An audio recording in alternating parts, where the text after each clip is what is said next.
নানা কর্মসূচির মধ্য দিয়ে টাঙ্গাইল মাওলানা ভাসানী বিজ্ঞান ও প্রযুক্তি বিশ্ববিদ্যালয় দিবস ২০২৫ উদযাপিত হয়েছে। আজ বৃহস্পতিবার সকাল ১১টায় বিশ্ববিদ্যালয়ের ভাইস চ্যান্সেলর অধ্যাপক ডাক্তার মোহাম্মদ আনোয়ারুল আজমি আখন বেলুন ও পায়রা উড়িয়ে দিনব্যাপী উদযাপন কর্মসূচি উদ্বোধন করেন। এরপর একটি বর্ণাঢ্য শোভাযাত্রা ক্যাম্পাসের প্রধান সড়ক প্রদক্ষিণ করে।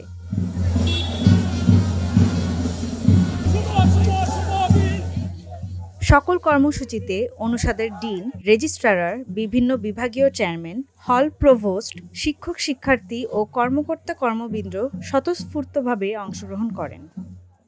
এই বিশ্ববিদ্যালয়ের শিক্ষার্থী, শিক্ষক, কর্মকর্তা, কর্মচারী, শুভানুধ্যায়ী, ছাত্রছাত্রীদের অভিভাবক সবাইকে শুভেচ্ছা জানাচ্ছি। এই বিশ্ববিদ্যালয় বিজ্ঞান ও প্রযুক্তি বিশ্ববিদ্যালয়। আমরা শিক্ষায়, বিজ্ঞানে, গবেষণায়, উদ্ভাবনে দিন দিন এগিয়ে যাব এই প্রত্যাশা করি। আমাদের যে আনন্দঘন পরিবেশ আজকে সৃষ্টি হয়েছে আপনারা দেখতে পাচ্ছেন। আমি এই উপলক্ষে আমার শিক্ষক মণ্ডলী, ছাত্রছাত্রী, কর্মকর্তা কর্মচারী সবাইকে ডেডিকেটেড এই বিশ্ববিদ্যালয়ের জন্য কাজ করার আহ্বান জানাচ্ছি। আমি আজকের এই শুভ দিনে আপনাদেরকে জানাতে চাই যে এই বিশ্ববিদ্যালয় তার ইতিহাসের প্রথমবারের মতো টাইমস হায়ার র্যাঙ্কিং স্থান করে নিয়েছে।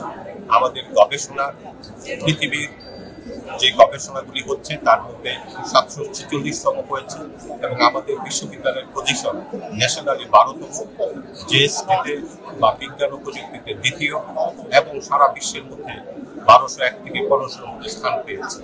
আমরা পরবর্তী সময়ে ইউএস হায়ার র্যাঙ্কিংয়েও অন্তর্ভুক্ত হওয়ার জন্য আমরা প্রসেস চালিয়ে যাচ্ছি।